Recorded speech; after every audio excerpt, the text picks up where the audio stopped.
Hey everyone, History Mystery Man here, coming to you today from Burnsville, Indiana, just outside of Columbus, Indiana, here today to interview the great racer Allen Barr, who won more than 400 feature events over a career that spanned 52 years. He started racing professionally in 1952, but the dream began here on this piece of property. He grew up in an old log cabin. In fact, we came out today to see the old log cabin.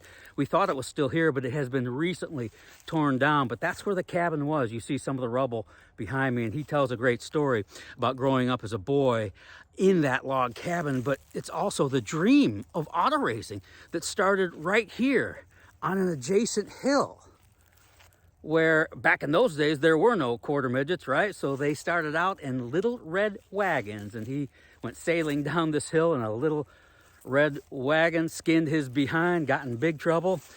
But that's where the dream all began, right here on this little piece of property for Allen Barr. It's a great story. You're gonna love it, and I'm so glad you're gonna be with me to share it all. It's so cool. Welcome aboard. Let's go see what's inside.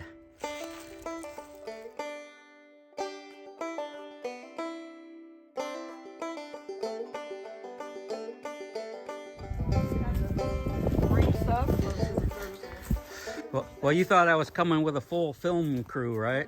This is a one-man band here. Me and a cell phone. That's all I got. And with a big imagination. Well, that's good. How are you? I'm good. I'm Millie. Hi, Millie. How are you? I'm Don. Nice to meet you. Very nice to meet you. We don't use this front door very often. Oh, you got a place for us? Oh. That table right there. Oh, good choice. Okay, let's go that way. I'll follow you. I don't think we'll get lost from here to there, will we? I may. You might. That's okay. Water or a Coke or anything to drink? Here's your water. Thank you very much. Appreciate it. I'm going to the back, and if you need anything, just holler. Okay. All right. Thank you, Millie. Are you from this area too? No, I'm from north of Indianapolis, Oh, okay. but What town would that be? well, I lived in Cicero for ages. I worked at the Fisher's Post Office Oh, okay. as a contractor. We got together through a couple of our friends. Oh, really? What? It Friends. wasn't Match.com? Okay. All right. But we've been together like 21 years. So, 21 years. Well, you're getting to know each other by now, huh? yeah, we're good. Well, he's a nervous wreck. So. That's okay. That's okay. It's all. I come with a bundle of nerves myself, so we'll get along well. This is the first thing I wanted to show you right here. Okay. This is my first race car. That's your first race car? Yeah. Wow. And I'm 15 years old there. 15? Yeah. So were you born and raised in Columbus, Indiana? Yes. So you're from here? Yeah. Yeah. Yeah. And did you come from a big family? No, I just had one brother. One brother. Mm-hmm. And he's gone now? Yeah. Yeah. Yeah. Was he a racer too, or? Yeah. Yeah? It's funny how that's all in the family. So you did not come from a big family, but you were probably, you said you're 85? Mm-hmm. So were you born in 37? 37, yeah. 37, right? January 37. Is it your birthday coming up, or No, done passed. just January 3rd. Oh, it just passed. Mm-hmm. Okay. Well, happy birthday. 85th. You look good, by the way. So you did, born in 37, grow up in the Depression era. Right. I don't know what you remember from it, but Oh, I remember a do lot. you? Well, tell me something about the Great Depression growing up as a Well, boy. I remember living in a log house, Seriously?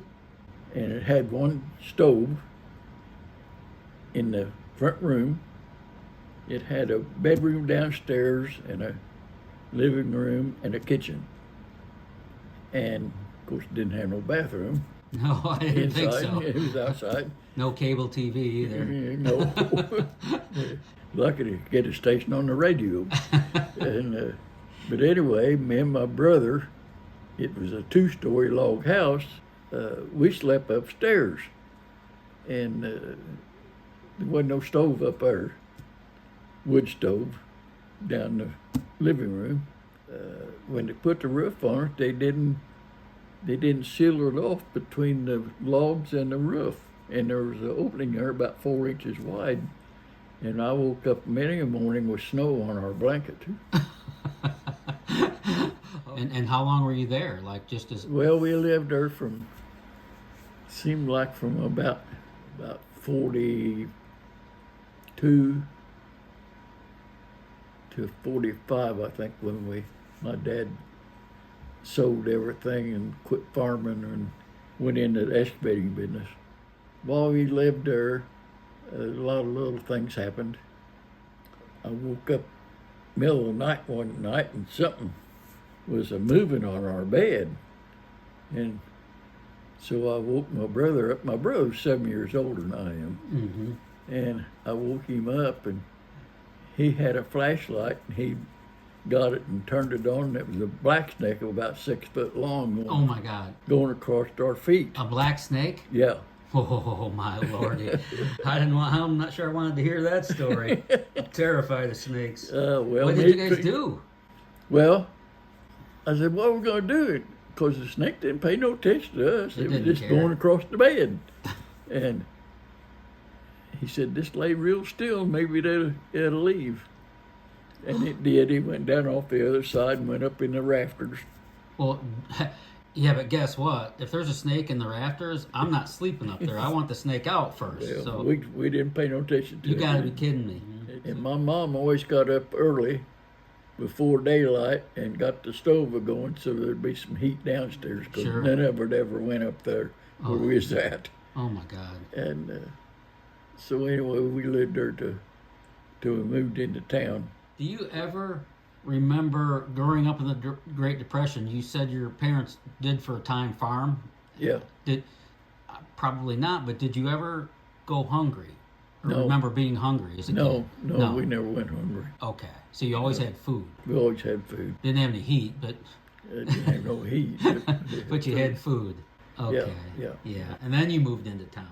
Then we moved into town, and he went my dad went into the excavating business, and then that's all I've done all my life. Was Yeah. operate heavy equipment, That's what you did as made your living. and my brother too. Okay. Did you get along well with your parents? Oh yeah, Yeah. yeah, Well, some people don't, you know. And, yeah. My dad was pretty strict on us, Well, that was only good for you. and he only told you once. If he told you to shut up or get up or whatever, he only told you once. Oh, you didn't have to hear it twice. No, because you couldn't hear it the second time because you'd probably be knocked out. Oh, I love it. I Yeah. love it. And what about your mom? She was just a little bitty woman and just a good mom. Good mom? Yeah. When we lived there in the log house, we was poor enough that I never got no Christmas presents. I always had to make my own toys out of a cigar box or anything I could get, to Sure. have toys. And I'd usually get maybe a new pair of socks for Christmas. And one year, the crops was good, and so they bought me a red wagon. And this log house is between two hills on each side, and then there was a little creek right there with a bridge. It was an old wooden bridge, and they bought me that wagon. I think I was maybe 4 years old, 5 years old at that time, and at that time I knowed what I wanted to do. I wanted to be a race car driver. I know that. Anyway, they bought me that wagon. Well, this one hill was really steep. They got me that wagon, and they was going to town one day, and I wasn't going, and my brother was supposed to be watching me. Like I said, I think I was about 4 years old. Well, they went to town, and the last thing my dad told me, he said, "Don't you ever take that wagon up that hill, north side of the creek, and come down it in the wagon. Don't you ever do that." Well, while they was gone, I got to thinking about it. Well, my brother was asleep in the house. He wasn't watching me at all. And so I thought, well, I'm going to take it part of the way up the hill and coax down. Well, I got about halfway up the hill and thought, well, I'll coast down from here. And then I looked down there and I thought, well, I ain't very far. So I ended up going to the top and turned the wagon around and got in it and give it a little push, and off I went. Now this hill was steep, and the time I got to the bottom, I was probably running 30 miles an hour. Oh my God! Sitting in the In a wagon little trying wagon. to guide it with that thing, you know. Well, when you went into that bridge, you come down the hill and then you went up into the bridge. And when I got to the bridge and went up in the bridge, I left the ground probably 3 or 4 feet. And when it came down, I went end over end over end, slid across them boards on that bridge, and skinned me up all over. I had sticks of wood sticking in me off of them boards. I mean, I was in bad shape. That was your first race car flip. That was it.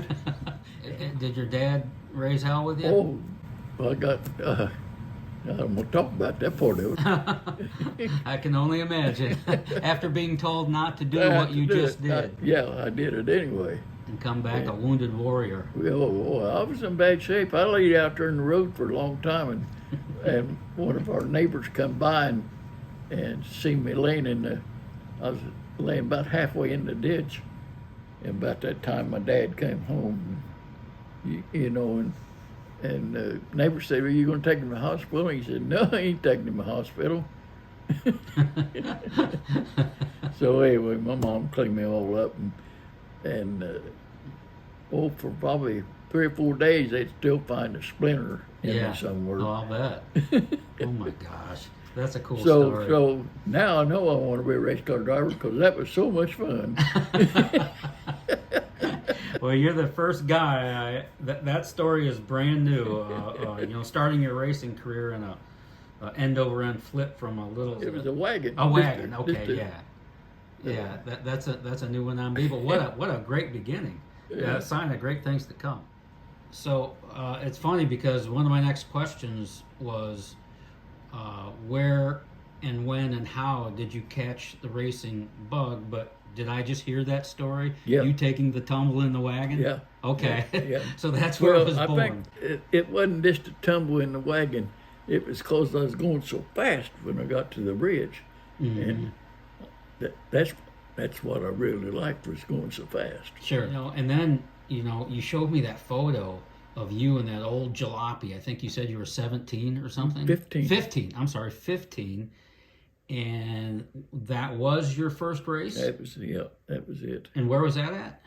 That was at Columbus Speedway. Yeah. They called it the hole, and still call it the hole, because it was down in a hole. Everybody thinks that's why it was called the hole, but that wasn't the reason at all.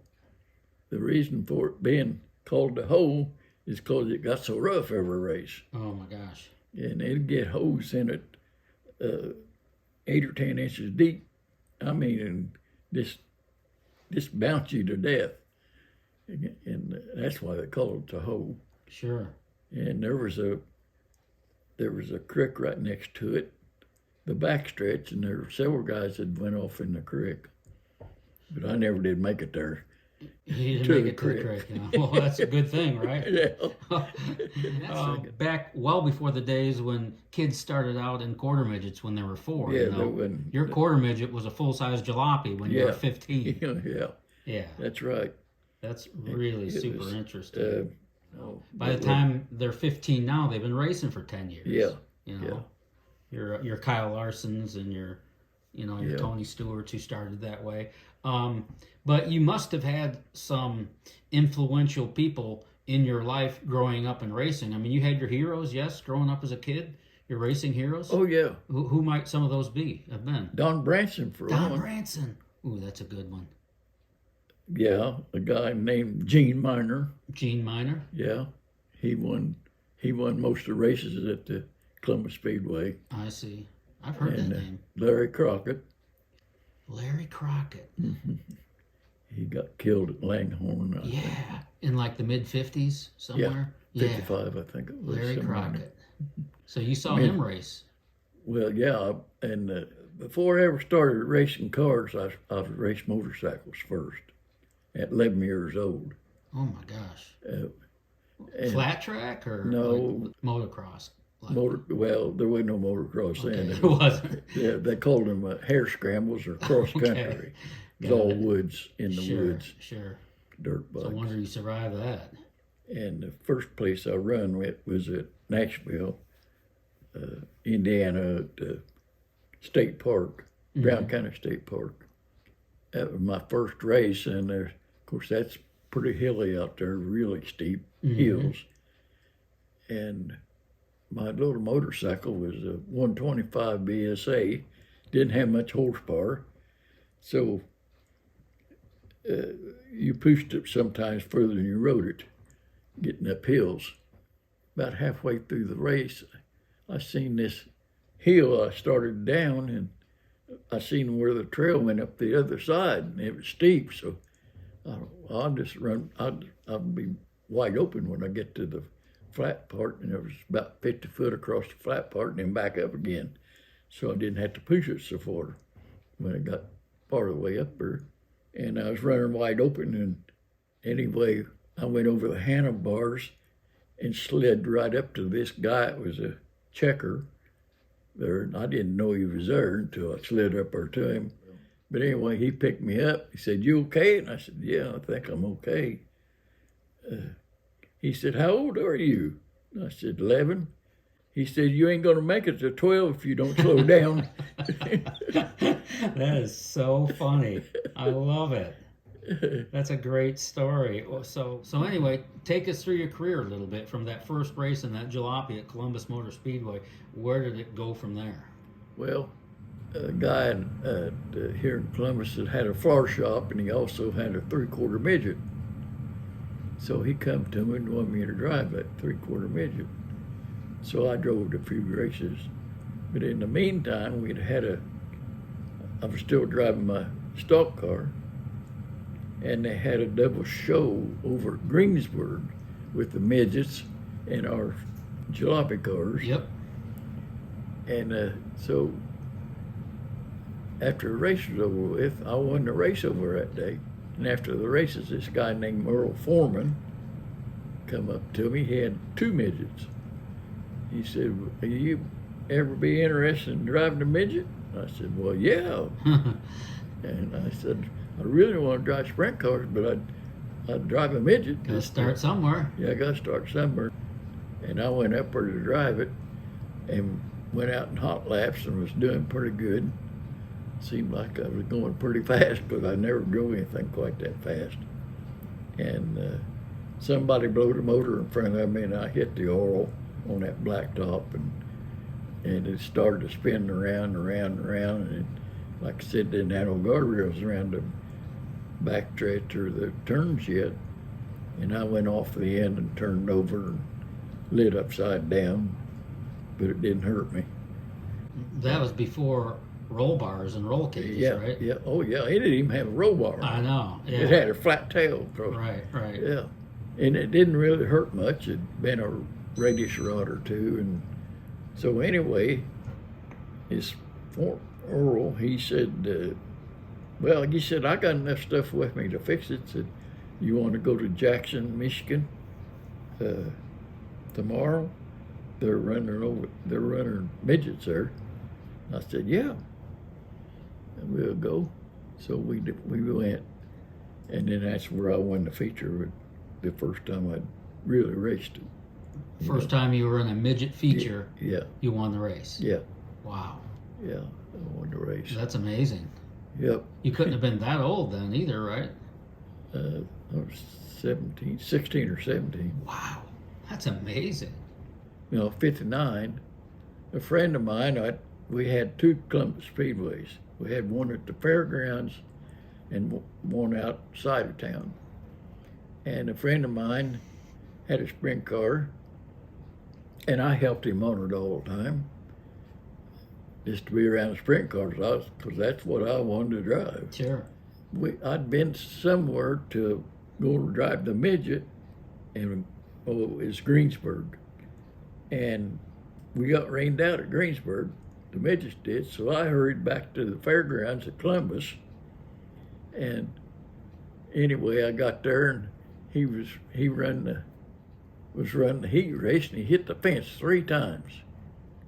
He hit the fence, kept hitting the fence.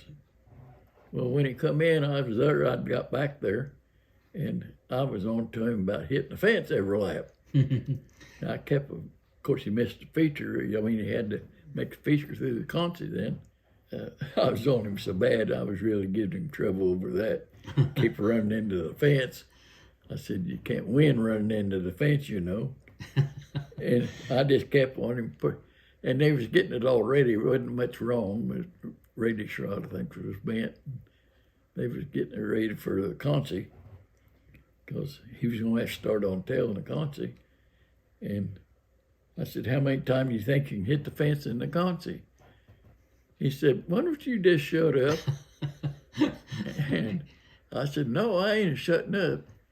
And anyway, he said, well, if you think it's so good, do you want to drive it in the Concy? And I said, yeah.